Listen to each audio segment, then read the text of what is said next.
Jake and Leo had been best friends since college. They had always dreamed big, and when they graduated, they started their own tech company. Jake, the genius coder, built the product, while Leo, the charismatic businessman, handled the investors. Their startup grew fast, landing $1 million investment. Success seemed inevitable. They were young, rich, and unstoppable, until greed changed everything.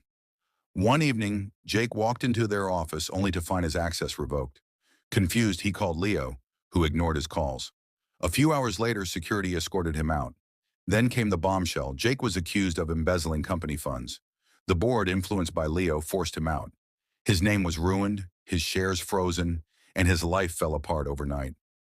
Leo stood before the press, claiming he was shocked and saddened by Jake's actions. Jake had lost everything. Broke and homeless, Jake slept in his car, watching the news as Leo enjoyed luxury. A once loyal friend had taken everything. But while the world saw a defeated man, Jake was planning. He vowed to take everything back, not with violence, but with something far worse. For 5 years, Jake disappeared. But he wasn't suffering, he was working. Using a fake identity, he launched a new tech startup from scratch.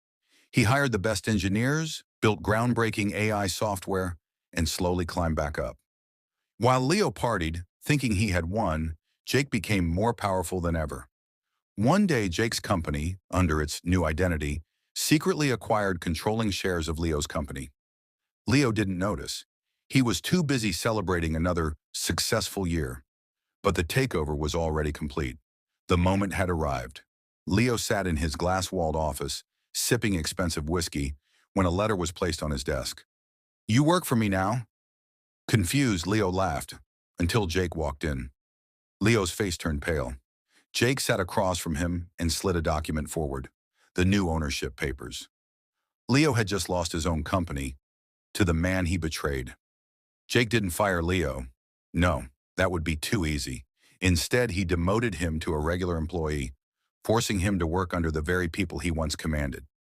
As Leo sat at his new cubicle, humiliated and broken, Jake whispered, "Enjoy your new job, buddy." And with that, Jake walked away victorious.